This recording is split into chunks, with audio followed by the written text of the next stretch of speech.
Deus é a energia cósmica que habita dentro de você e de tudo o que existe nos universos infinitos, dando-lhe vida e força. Confie nessa força inesgotável que está dentro de você. Mantenha sua mente ligada a ela e não mais se lamente do que lhe desagrada ou faz sofrer. Sorria diante das dificuldades e confie naquele que o fortalece e vivifica. Direito e Justiça em Foco é o teu programa. E o Brasil, teu país. Inicia o programa de hoje com a seguinte reflexão: pensamento de sabedoria. Não perca a serenidade. Quando a irritação nos move, a saúde se descontrola, os órgãos se perturbam e sofremos terrivelmente.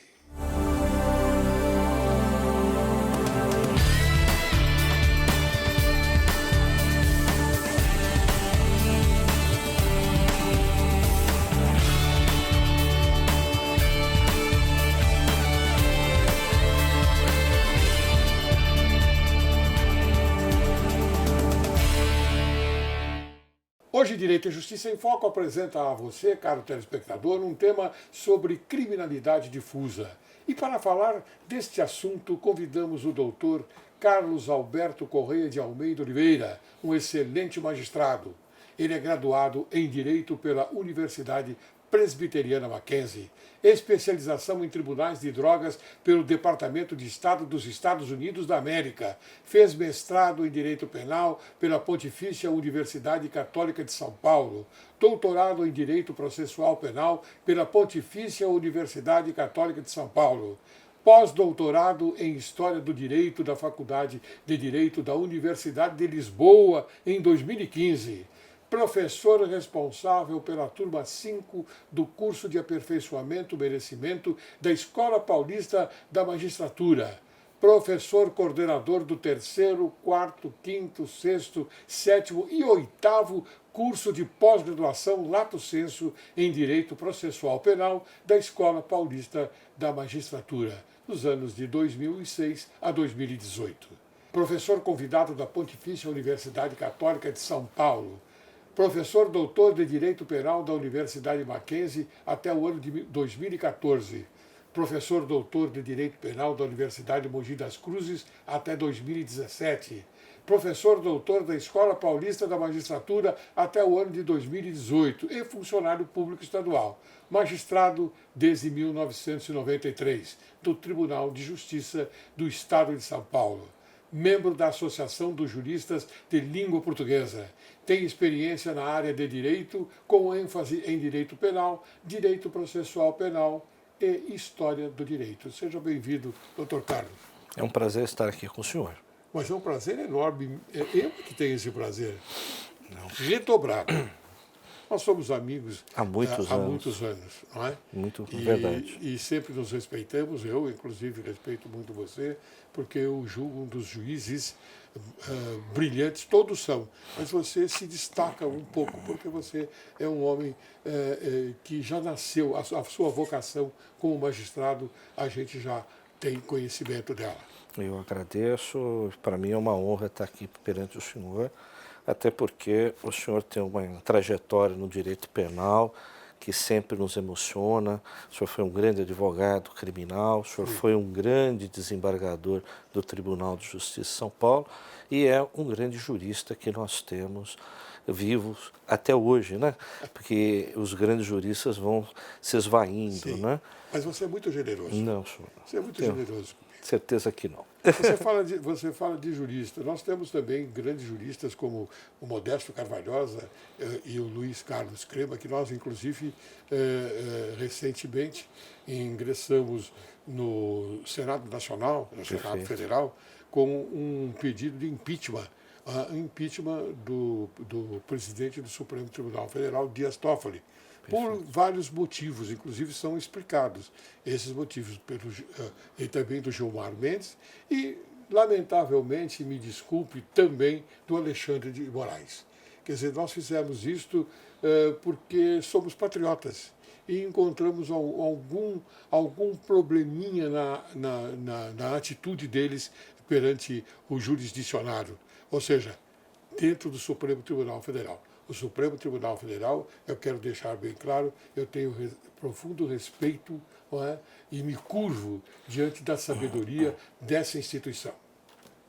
Perfeito. Eu precisava dizer isso. Você não se incomoda? Em absoluto. Respeito a opinião do senhor. Muito bem.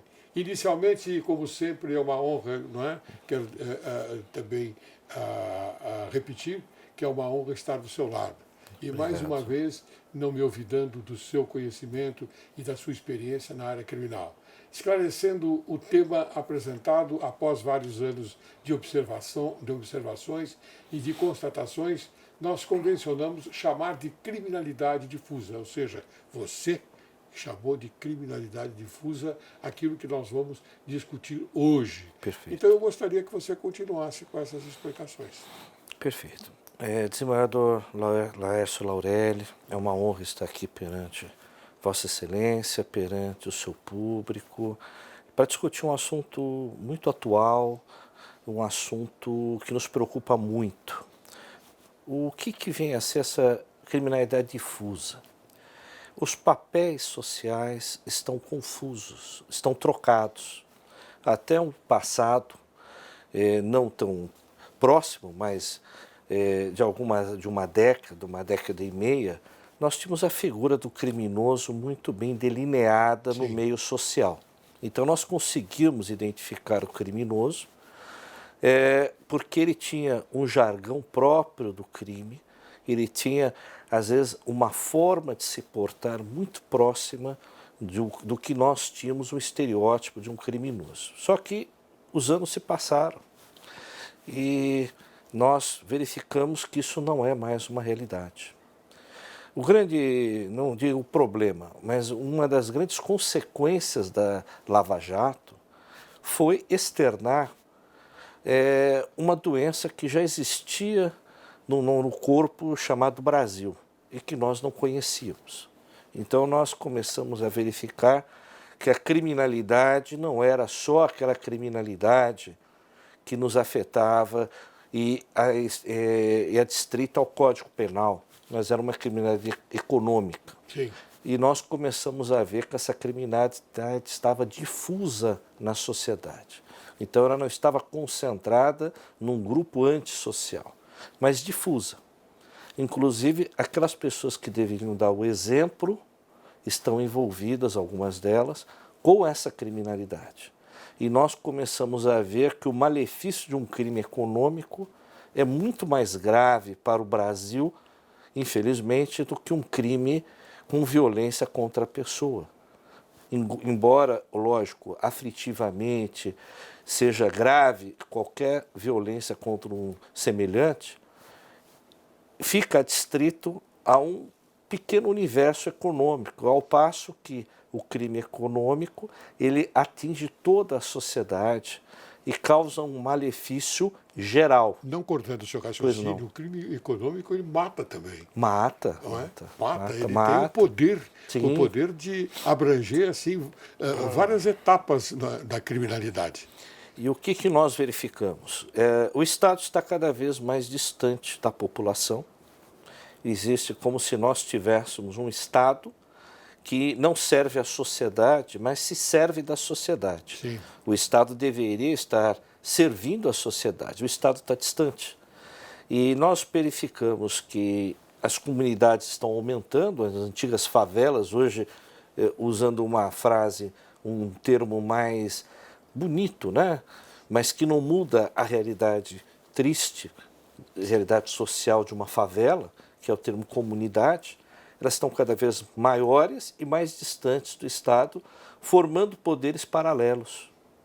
E isso é uma coisa que nos preocupa, porque a única forma que nós vemos efetiva do Estado interagir com essas comunidades, que hoje formam a maior parte da população, é através do seu braço armado, que é a nossa polícia.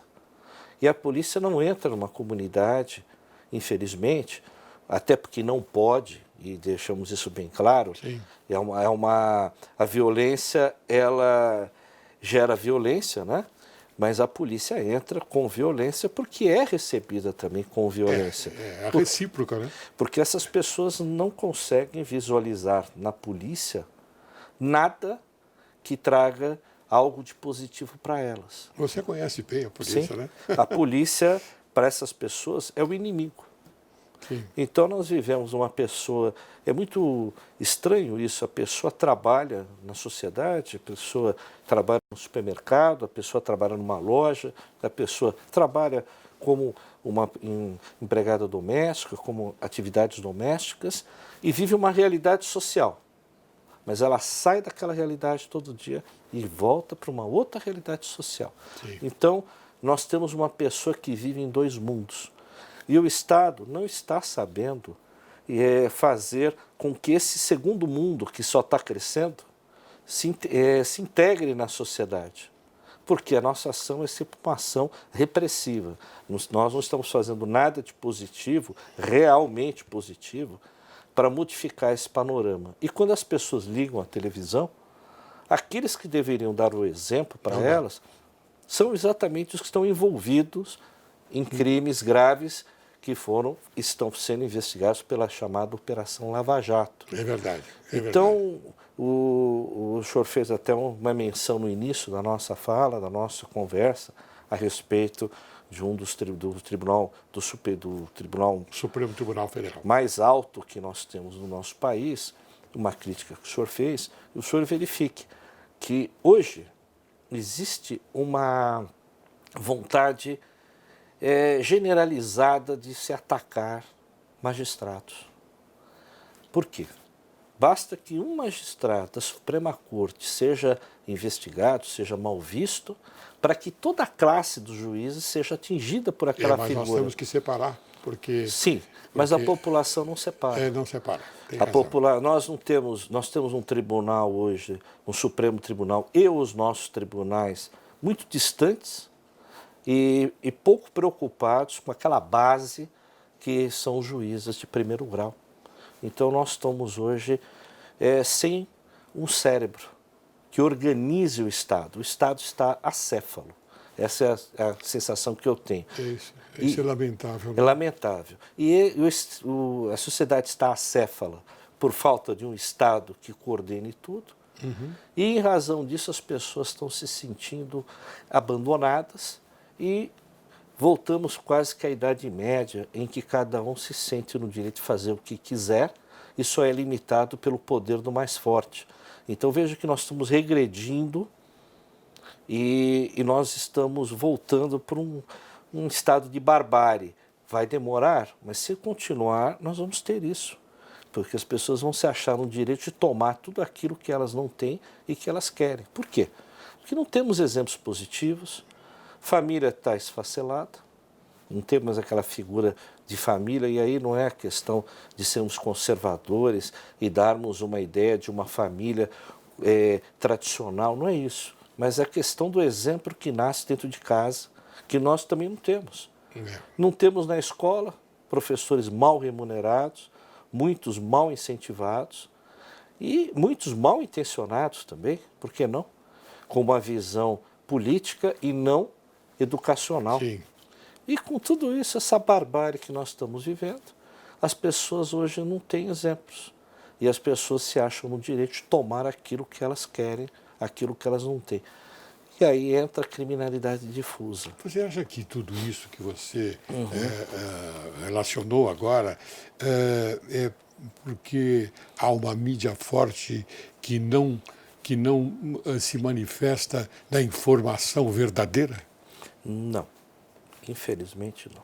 Não tem nada a ver? Não, eu acho que nós... A mídia forte tem acho que nós hoje escolhemos culpados para algo que é muito mais grave. Sim. E muito mais amplo. Mas, doutor Carlos, a mídia forte tem os seus interesses. A mídia forte tem os seus interesses, indiscutivelmente. Mas não é a mídia forte que pega dinheiro dos outros, que desvia dinheiro. Não, não é. O que eu entendo, doutor Laércio... Mas ela pode colaborar. Pode colaborar. Mas o que eu entendo é que nós precisamos... Hoje, nós elegemos o funcionário público como o inimigo do Estado. Então as pessoas falam, porque o funcionário público está cheio de regalias, mas ninguém fala a verdade, né? Sim. Ninguém fala que enquanto um trabalhador paga uma proporção em cima de um limite, de um teto de 5 mil e poucos reais, um funcionário público paga a mesma proporção dentro de tudo que ele ganha. Sim, é verdade. Ninguém fala da limitação que você tem de só poder ser professor, como juiz, ninguém fala disso. Então, lógico, existe uma desinformação da mídia, mas o que eu verifico também é que não há Estado. O Estado está difuso. Nós não temos uma figura central que coordene as coisas. Então, você falou sobre a polícia, você falou sobre a credibilidade da Polícia Civil do Estado de São Paulo, ou mesmo a Polícia Federal. Todas a credibilidade. Agora, o contrário acontece nos Estados Unidos. Eu coloco sempre como referência, doutor Carlos, os Estados Unidos. Para mim é a melhor referência que a gente pode colocar para que a sociedade possa entender. Lá, o policial, ele é muito respeitado. Sim. Ele é muito respeitado e tem credibilidade. Sim. Não é? Porque ele vê em primeiro lugar o seu Estado. A bandeira americana, ela está em todos os lugares. Agora, recentemente, por ocasião da independência, dos festejos da independência do Brasil, houve um comentário pela mídia forte que eu não gostei, porque ela deu uma conotação bastante desequilibrada, no meu modo de entender, sobre a bandeira brasileira nos arredores dos viadutos da Marginal. Por que tanta bandeira assim? Quer dizer, esse é um comentário que eu faço, né? E por isso que eu te perguntei a respeito da mídia forte. Como é que a mídia forte fala sobre a bandeira brasileira? A bandeira brasileira, ela é o nosso norte. Qualquer evento que nós podemos alcançar, nós temos que colocar a bandeira brasileira, tratando-se da pátria. Exatamente. Não eu verifico, doutor Laércio, que existe uma confusão entre nacionalismo com patriotismo. Sim. Muito bem colocado. Então, a questão de nós termos respeito pelos nossos símbolos, termos respeito pelos poderes que compõem o Estado brasileiro, é uma questão de patriotismo. Sim. E não necessariamente de nacionalismo. É que as pessoas fazem essa confusão. Uma confusão. E, sinceramente, e aí peço desculpas pela minha colocação, mas é a minha opinião, mas eu sinto que na última década e meia, pelo menos, houve uma tentativa de destruição das instituições do país.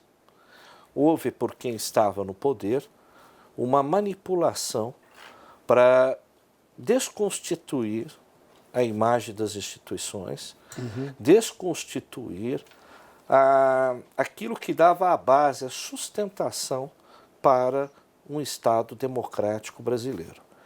Graças a Deus, houve uma interrupção e esse processo não continuou. Essa é a impressão que eu tenho. Sim. E talvez nós precisemos mais uns 10, 15 anos para nós retomarmos o Brasil que nós queremos. Uma educação que não seja marcada por uma ideologia, e sim pela necessidade de informação e formação. Não é a formação ideológica. Porque a informação ideológica ela está aí à mercê da população, no meu modo de ver, diariamente. Quando eu fiz o meu estudo, no meu pós-doutorado, ficou muito claro a divisão entre a história marxista e uma história que não é marxista. A história marxista é pautada por eventos políticos de transformação. Talvez Gramsci. Gramsci foi e é utilizado Antônio Gramsci como uma forma de modificação dos parâmetros sociais através de um choque cultural, através de uma revolução cultural e não uma revolução armada. E é o que nós vimos, infelizmente, recentemente, na forma como são feitas as coisas. Eu apelidei de situação, a situação oblíqua, não é? Hegemonia cultural oblíqua, não é? Porque ela é exatamente a teoria do Antônio Gramsci, o italiano Antônio Gramsci, não é? Que se propagou entre a esquerda Sim. de uma maneira bastante útil para eles. Não é? Útil para eles, não é? E não para a sociedade. E nós temos que lembrar, por exemplo, do Putin, depois do Putin da cervejaria de Munique, onde o Hitler tentou tomar o poder, ele mudou, quando saiu da cadeia, que ele esteve preso por causa disso, ele mudou toda a plataforma dele. Ele passou a querer o poder através da política, através da educação e da formação das bases para o nazismo. Então, veja, o que eu defendo, por exemplo, é que nós temos uma educação universal que respeite os valores humanos e que respeite todos os nichos e que não oriente os nossos jovens a terem ódio de uma determinada classe e não fomente o conflito social, mas sim a união social. Sim. Nós temos que ter uma união social em que as pessoas se sintam no dever de serem corretas, de se ajudarem. Isso é lógico, vai falar, é uma utopia. Pode ser até uma utopia. Mas alinhada com a educação, né? Alinhada com a educação. Que nós verificamos, pode ser alinhada com a educação? É lógico. E é o que nós verificamos na maior parte dos países desenvolvidos. Existe uma moral social, que essa moral está acima de uma ideologia. Então, entra um primeiro-ministro na Inglaterra, sai outro com orientações políticas diversas, mas aquele núcleo duro da sociedade inglesa não muda. Isso que falta no Brasil, na minha opinião. E isso está refletido na criminalidade. Sim, a monarquia está muito bem estruturada no Reino Unido, né? Sim. Muito bem estruturada. A democracia está muito bem estruturada. Né? A democracia está muito bem. Que nós não alcançamos ainda. Não alcançamos pela educação. Sim. Doutor Carlos, eu vou chamar um pequeno intervalo. Lógico. Tá bom? Tá e bom. depois a gente retorna. Perfeito. Tá bom? Você aguarde. Logo, logo retornaremos.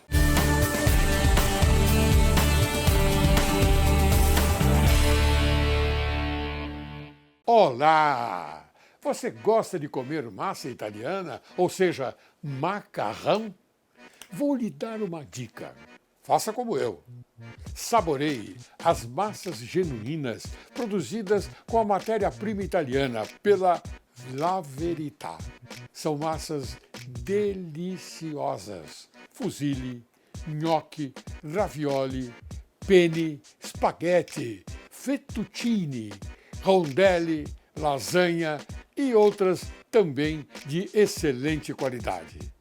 Você encontra a Rotisserie na Rua Martim Francisco, 430, no bairro de Santa Cecília. Para mais informações, acesse o site abaixo. Olá, hoje eu quero citar um bilhete que li de um autor anônimo que diz: queridos pais, sabe, se sua criança viver 80 anos, vai continuar tendo vivido apenas 2 anos de infância. Se viver até os 90, ganhou 10 anos de velhice. E nenhum dia a mais para ser criança. A medicina tem conseguido espichar o fim da vida, mas a magia mora no começo. Então, não tenha medo. Deixe seus filhos serem crianças. Obrigada e até o próximo programa.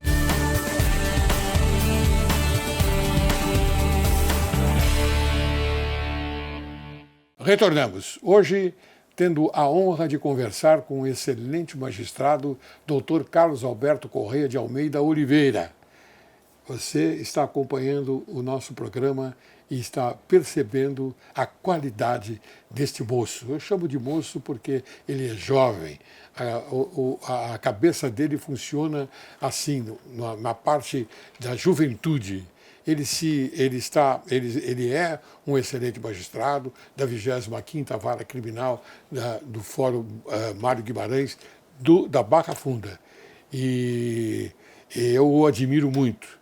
Eu admiro porque eu conheço há algum tempo e sei dessa qualidade, dessa expectativa que a gente tem para mostrar a você, caríssimo telespectador. a verdade, uma informação verdadeira. É isso que eu tenho, é isso que nós estamos conversando aqui. Uma informação verdadeira. Portanto, obrigado, Dr. Carlos, por ter vindo aqui para conversar com a sociedade brasileira. Prazer é meu. Tá bom?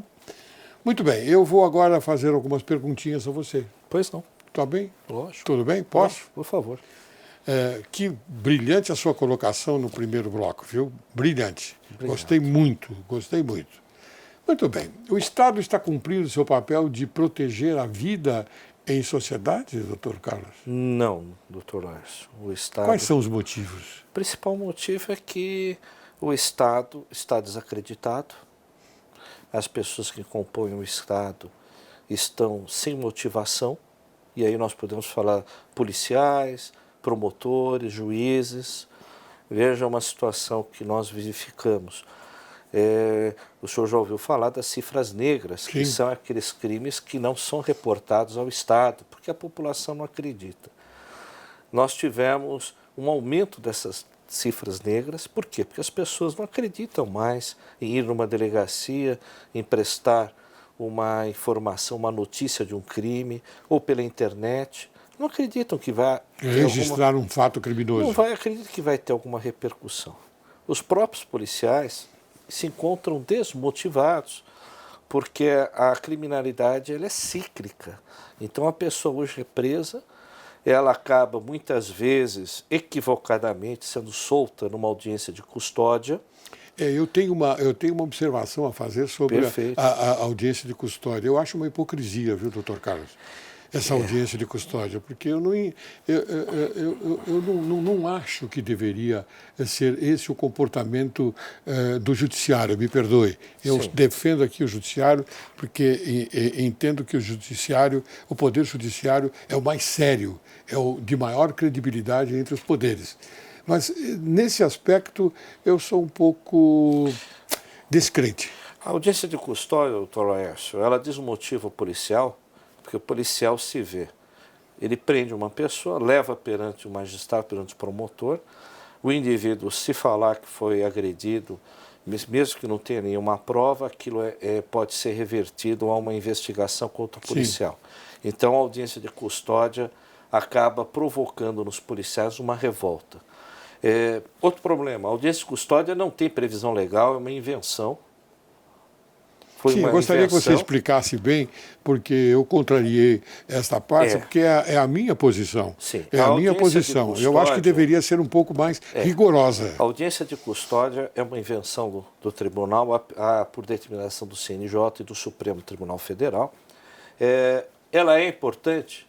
Ela é importante. Por quê? Porque ela permite que nós façamos um controle de direitos e garantias individuais diante de uma prisão. Só que, da forma como ela é utilizada, é gasto de dinheiro apenas. Sim. Por quê? Nós precisaríamos ter uma visão diferente, a lei precisa ser mudada. Na audiência de custódia, todas aquelas infrações penais de menor potencial ofensivo, todas aquelas infrações penais que poderiam ser resolvidas com uma transação penal, como um furto de supermercado, deveriam ali ser resolvidas. E nós temos que ampliar a prestação. Nós, analisando os séculos, nós chegamos no século XIX com a ideia de que a prisão era a solução da criminalidade. Entramos no século XX e verificamos que a prisão não é solução de nada. É uma continuidade de problemas.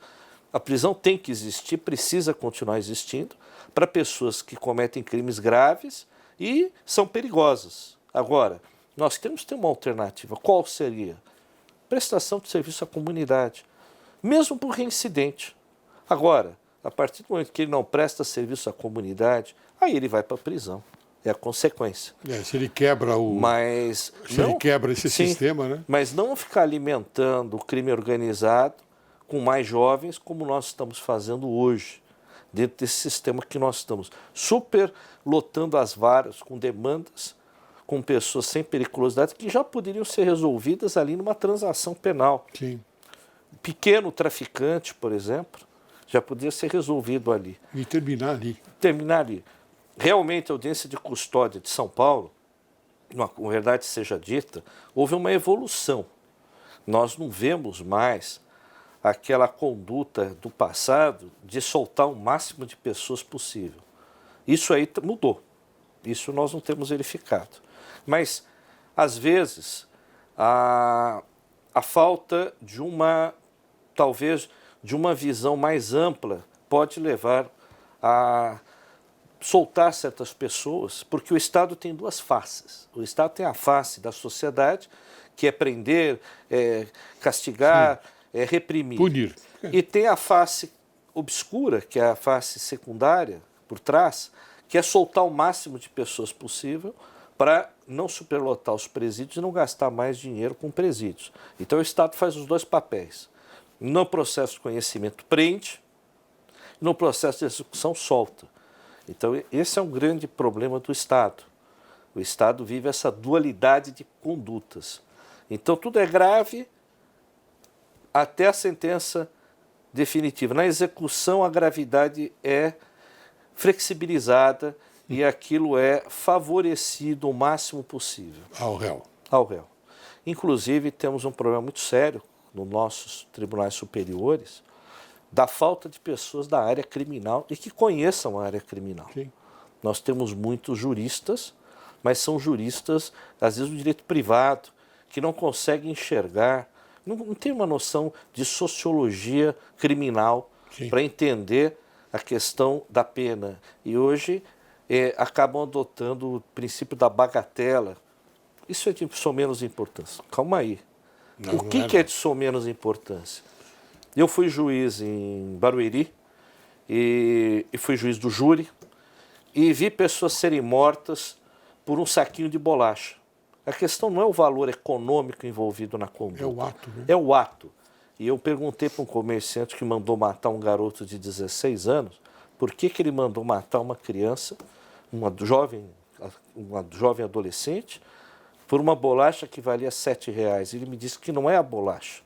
Naquela comunidade dele, se ele não mostrar que ele manda, todo mundo vai se sentir no direito de tomar tudo o que quiser.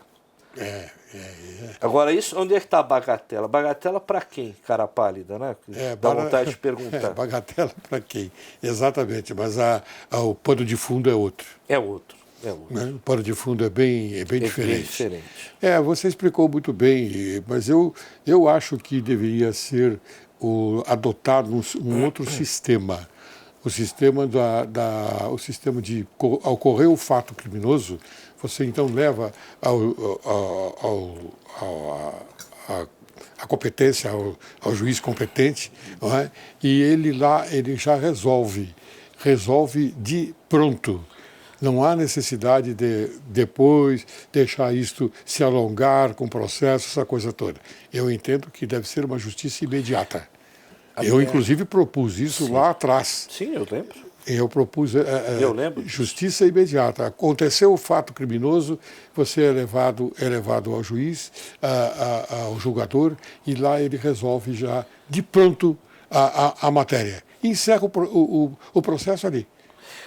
E você não teria mais esse problema que nós temos da morosidade, né? Doutor Laércio, eu quando tive a oportunidade de ir nos Estados Unidos em 2002, sim. E eu estive diante da Justiça de Miami, Fort Lauderdale, Nova York e na Justiça de Washington. E eu, em Nova York, até encontrei um juiz de direito que falava bem o português, morou no Brasil, então foi muito mais fácil o acesso, porque ele conhecia bem o Brasil, a forma de nós pensarmos, e ele me falou para ir num night court. E eu fui num night court. Eu vi em uma noite serem julgados mais de 200 processos. E uma noite. À noite? À noite, uma noite. Sim. E que era a época da tolerância zero, né? Sim, do prefeito, né? Do prefeito de Nova York. E eu percebi que... Do prefeito de Nova York, né? Sim, que a Plea Bargain, que é um instituto da lei americana, e ele me explicou muito bem. Nós não inventamos a Plea Bargain, não é um desenvolvimento jurídico, é um desenvolvimento pragmático. Nós não tínhamos condições de contratar mais juízes, termos mais varas. Então nós adaptamos o sistema para ganhar tempo. Aquilo que nós podemos antecipar, nós antecipamos. Sim. E precisaria... esse projeto do ministro Sérgio Moro, ele tem a ideia de implantar a PRIBAG, o que seria muito útil. A pessoa é detida pela polícia militar, as infrações de menor potencial ofensivo nem seriam encaminhadas para o delegado de polícia, elas seriam imediatamente deslocadas por um judiciário que ficasse 24 horas de plantão. Sim. E já resolveria ali. Aí ficariam os defensores, ele teria acesso aos defensores que explicariam os direitos e garantias, sim, ao promotor que faria um pedido de transação e ao juiz que homologaria o pedido de transação. Caso não aceitasse... Naquele momento. Caso não aceitasse, seguiria um processo normal. Seria um processo normal. Os casos mais graves, ou que não caiba esse expediente por serem mais graves, o delegado de polícia seguiria com o inquérito como segue. Só que nós íamos esvaziar as delegacias com problemas. O delegado teria uma função muito importante e uma coisa que é muito importante, trazer o advogado para o auto de prisão em flagrante. Não um advogado que conheça o delegado, nada disso. Que tem um plantão de advogados da Defensoria ou da OAB que fiquem de plantão para nós darmos mais credibilidade para o auto de prisão em flagrante, porque isso nós poderíamos usar essa prova e não simplesmente estabelecemos que aquilo que é feito na polícia não vale se não for refeito em juízo. Não vale por quê? Não vale porque está faltando garantias que nós podemos dar com a presença, por exemplo, de um advogado que não seja ligado às partes. Sim. Eu, inclusive... E para o promotor também, né? Eu, inclusive, nessa época, a minha sugestão era exatamente essa. Uma jurisdição que composta por um juiz titular, não é? Vários outros juízes que, naturalmente, fariam plantões, membros do Ministério Público, sim, e advogados. Quer dizer, advogados que não estão envolvidos com a parte. Não é? Então, essa foi a minha proposta naquela época. Mas agora eu fico contente porque você mencionou que o nosso querido e respeitado ministro Sérgio Moro, não é? A proposta dele é esta também. Exatamente. Não é? Exatamente. Eu fico muito feliz. Eu fico muito feliz. É nesse sentido. Porque isso eu já previa lá atrás. Com certeza, com certeza. Eu fico muito feliz. Muito bem. Me diga uma coisa, não estando cumprindo o seu papel básico de segurança pública, quais seriam as razões? O distanciamento do Estado em relação ao cidadão. O Estado deixou de servir a sociedade para se servir da sociedade. Isso é um problema que nós temos verificado ao longo do tempo. Então, o Estado não está mais se preocupando, e aí eu falo os três poderes, sim, com o interesse do cidadão, mas com o interesse de questões políticas, de facções políticas, que não são necessariamente da sociedade. Esse é um dos problemas. E esse distanciamento, porque uma vez eu vi uma entrevista de um ex-secretário de Segurança Pública do Rio de Janeiro, há muitos anos atrás, que dizia que o Estado no Rio era muito eficiente, porque ele mantinha a miséria nos morros. E o Estado era bom porque mantinha muito mais, o triplo ou quarto da população que vivia na orla, conscrita nos morros. Então o Estado era eficiente por causa disso. A pessoa tinha uma sensação de segurança na orla de Ipanema, de Copacabana, enquanto que lá na favela era terra de ninguém. E esse é o que eu sinto. O Estado se afastou do cidadão, e o cidadão que eu falo não é mais só o cidadão que está inserido na classe média ou na classe alta, mas qualquer pessoa, de qualquer nível social. Mas o Estado se afastou do cidadão por que motivo? Especificamente que motivo? Motivo financeiro, por exemplo? Motivo de ordem de gastar dinheiro? Então, eu gostaria até de fazer uma colocação para o senhor muito importante. Nós temos um sufrágio universal. Todo cidadão, independente de classe social, independente de nível educacional, pode votar e ser votado. Sim. E isso criou um problema. Enquanto na classe média, média alta, as pessoas têm em média 1 filho, 2 filhos. Nas classes mais baixas, as pessoas têm 4, 5 filhos. Então, se nós fizermos uma projeção no tempo, daqui a 20 anos, o Brasil vai ser comandado pelo voto das pessoas menos favorecidas e não pela classe dominante. Então, o que nós podemos fazer? Esse é a expectativa dos bolsões mais pobres, né? Sim. E o que nós podemos fazer para reverter isso? Educação. Educação. A educação. Tudo gira em torno da educação. E não adianta eu dar para uma pessoa miserável cesta básica. Eu dou até um exemplo para o senhor. Eu tive um trabalho social muito grande no interior e em determinadas comunidades eu consegui doações de cestas básicas. E o que me impressionou foram as pessoas vendendo a cesta básica para trocar por bebida e por droga. Então, não adianta eu dar para o indivíduo um cobertor, uma barraca para ele morar, não adianta dar comida, porque se eu não der a dignidade para ele de ser um ser humano, de viver como um ser humano e se respeitar, ele vai vender aquilo, vai se desfazer daquilo no primeiro momento. Ou seja, tudo está perdido. Por quê? Porque essa pessoa é uma pessoa abandonada pelo Estado. Atualmente essa é a cultura brasileira? Doutor Laércio, eu vi o seguinte, nós tivemos até pouco tempo atrás um processo de educação em que a pessoa dificilmente repetia de ano. A pessoa fazia provas e mais provas, depois ia para um conselho de classe, e assim ela ia semi-analfabeta até o último ano do ensino secundário. Sim. Por uma questão de mágica, ela entrava nas faculdades com essas bolsas que eram financiadas pela União, pelo Estado, e elas seguiam na faculdade. Só que o que acontecia? Eu mesmo no Mackenzie tive muitos alunos que não conseguiam passar do 3º ano. Por quê? A culpa não é deles, eles não têm a base. Falta de base. Não né? tem base. Estrutura. Então não adianta a pessoa ser formada. Quantos bacharéis? Nós temos hoje 170 faculdades, mais ou menos, aqui no estado de São Paulo, de Direito. Quantas pessoas passam no exame da OAB? Há poucas. Então, qual é o problema? O problema é o curso que não presta ou é também a pessoa que não está preparada para aquele curso? Eu sou dessa opinião. É que a pessoa não esteja preparada. Então nós estamos brincando, nós estamos fingindo que estamos alfabetizando e na verdade não estamos.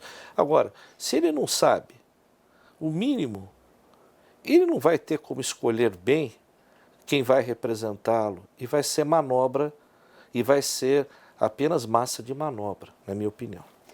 Muito bem, meu caro doutor Carlos Alberto. Eu tenho a dizer a você o seguinte, que o programa de hoje ganhou muito com a sua presença aqui. E quem está, naturalmente, mais afeito a esse valor é a sociedade brasileira que está ouvindo você. Ouvir você é uma dádiva, porque você tem a consciência, inclusive, que coloca à mercê das pessoas para que educam, para a educação.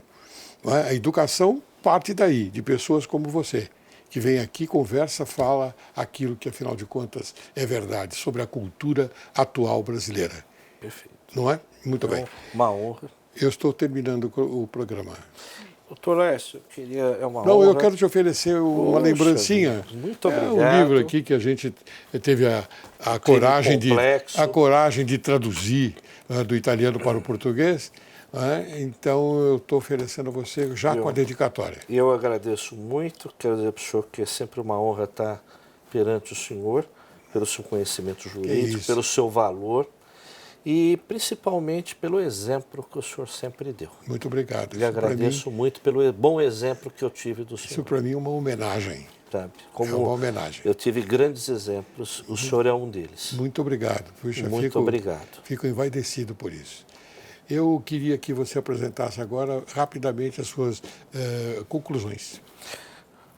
A minha conclusão, doutor Laércio e telespectadores, é a seguinte.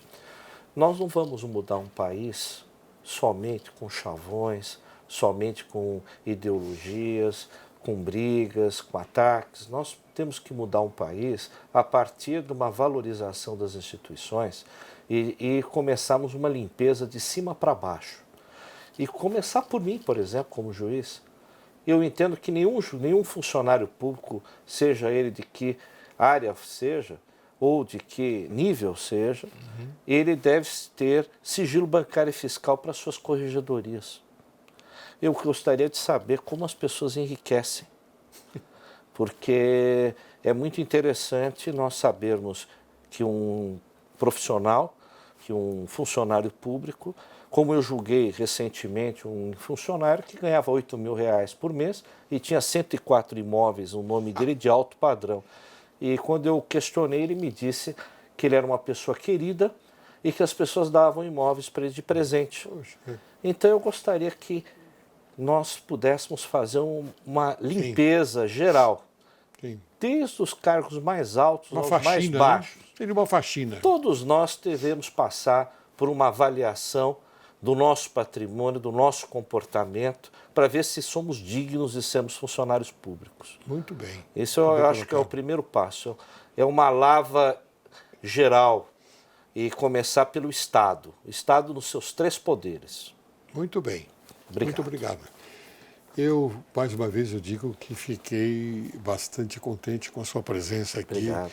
E você conseguiu fazer com que o programa Direito e Justiça em Foco, mais uma vez, engrandecesse diante das colocações que você mencionou. Encerro o programa de hoje com a seguinte reflexão. Tenha bom ânimo e coragem. Você vencerá todas as dificuldades. A vida apresenta-nos problemas às vezes difíceis, mas dificuldade superada é problema resolvido. Como disse, quero agradecer mais uma vez a presença do Dr. Carlos Alberto Corrêa de Almeida Oliveira, que muito honrou o programa Direito e Justiça em Foco e que esclareceu a sociedade brasileira sobre criminalidade difusa. O programa Direito e Justiça em Foco tem como objetivo trazer convidados deste teor, como foi mencionado durante todo o programa, que consigam informar a verdade sobre fatos veiculados nas redes sociais, transmitindo sempre a verdade sobre a questão abordada. Assim, espera-se que a conversa de hoje tenha a força e a energia de aproximar a sociedade brasileira com o objetivo de alimentar e conservar sempre vivo no coração humano o lume sagrado da honra, da independência, da magnanimidade, do patriotismo e da consciência pública, preservando os sentimentos de direito e de justiça. Dr. Carlos Alberto, muito obrigado. Obrigado a Vossa Excelência.